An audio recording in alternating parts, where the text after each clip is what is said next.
You ever notice something strange about Rockstar Games?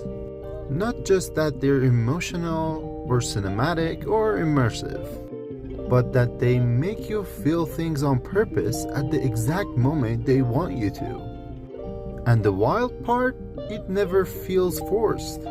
You think you chose to care about Arthur. You think you decided to hate Micah. You think Trevor shocked you because he's unpredictable. But what if I told you this? Rockstar isn't reacting to your emotions. They're designing them. From Red Dead Redemption to GTA V and now with GTA VI on the horizon. Rockstar has been using a hidden storytelling formula that controls how you think, how you feel, and even how you behave without you even noticing. Tonight, we're breaking that down. By the end of this video, you will never see a Rockstar game the same way again. Let's start with the biggest illusion of all. You think you're in control. Chapter 1. The Illusion of Freedom. Rockstar is known for open world freedom. Go anywhere, do anything, ignore missions for 50 hours if you want. But here's the truth.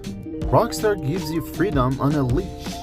In Red Dead Redemption 2, you can explore the entire map, but the story only moves when they let you feel ready. Arthur doesn't start the game dying.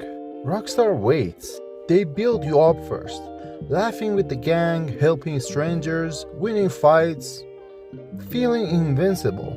Only then do they take it away. Because emotional collapse only works when the player feels safe. You're not reacting to tragedy, you're reacting to loss of stability. That's the first layer of the formula. Step 1. Give the player power. Step 2. Make them comfortable. Step 3. Remove control when it matters most.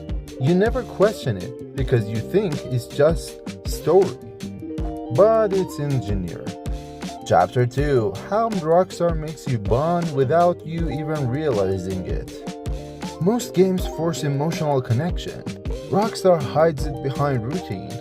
You don't bond with Arthur because of the cutscenes. You bond through repetition.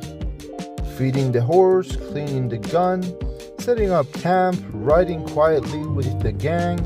These aren't chores, they're emotional investments. Every small interaction makes you feel responsible for Arthur's world. So when things fall apart later, it hurts more because you didn't just watch Arthur's life, you participated in it. Notice something else. Rockstar never tells you how to feel. They give you silence. Long rides with no music, moments where the camera pulls back. Wind, snow, rain, nothing else. Silence forces reflection. Reflection creates attachment. That's why you care, not because the game told you to, but because Rockstar gave you space to feel it yourself. No other studio does this at scale. Chapter 3. Emotional Whiplash, the Trevor Effect. Now let's go in the opposite direction. Trevor Phillips. Every time he's on screen, your nervous system changes. Not because he's violent. Plenty of games have violent characters. Trevor works because Rockstar weaponized unpredictability. Think about his introduction. No build-up, no warning, just instant chaos. Rockstar breaks the emotional pattern on purpose. Arthur is slow burn, Trevor is emotional shock, Michael is internal conflict, and Franklin is loyalty and ambition. Each character controls a different part of the player's psychology. Trevor specifically creates tension, discomfort, fascination, dark humor, and you name it. And here's the genius. Just because Trevor is capable of anything, every scene he's in becomes a canon event. Rockstar doesn't need to write intensity. Trevor is intensity. This is why switching to him never feels neutral. They designed a character that changed the entire emotional temperature the moment you see him. That's not storytelling, that's behavioral engineering. Chapter 4. When Rockstar takes control back. There's a moment every Rockstar game shares, the point where freedom disappears.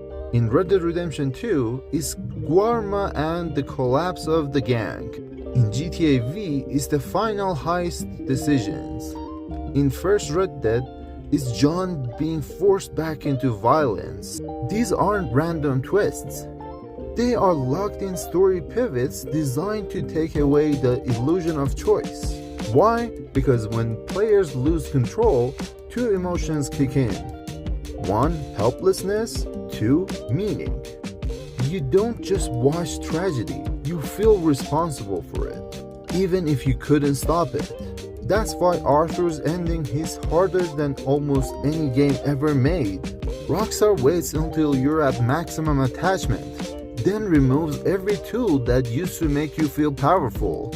You can't hunt the same, you can't fight the same, you cough during missions.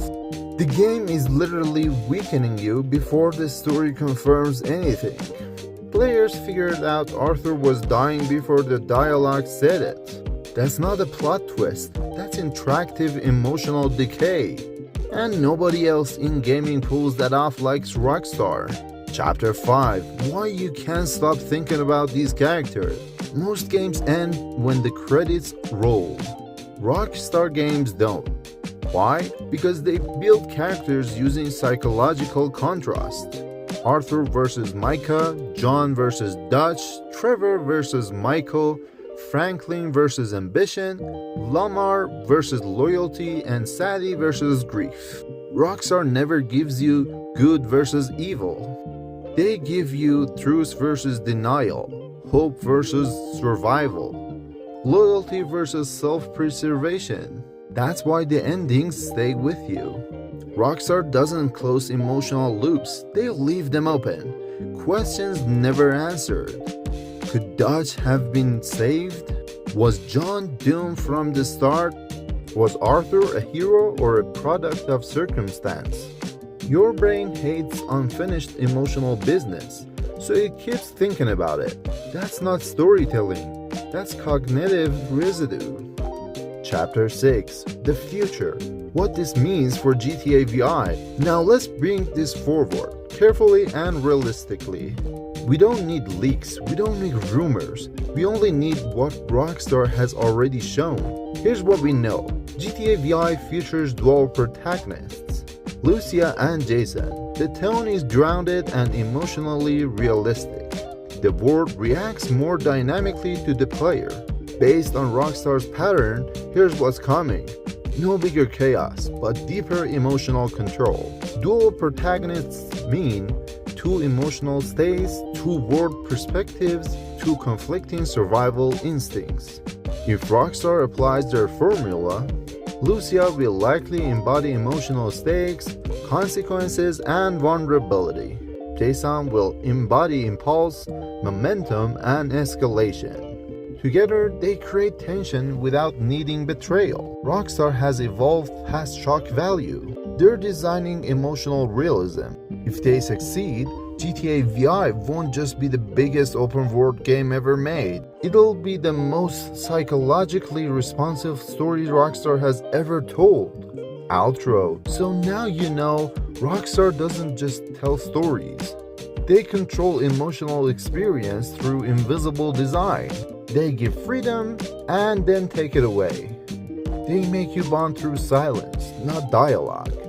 They create characters that change your nervous system, not just the plot. And they leave emotional doors open, so the game keeps living in your head long after you stop playing. If this changed how you see Rockstar storytelling, you're only at the beginning. Because once you notice the formula, you can never unsee it. And honestly, the deeper we go into these breakdowns, the more I realize how much this community pushes me to think harder and look closer at the stories we all grew up with. If you've got your own theories, or your own questions, or something you want me to explore next, drop it below. I read everything, and half the channel's best ideas come straight from you. So stick around, keep the notifications on, and I'll see you in the next deep dive. Because trust me, the next one is going to hit just as hard. Don't forget to like and subscribe. Peace out.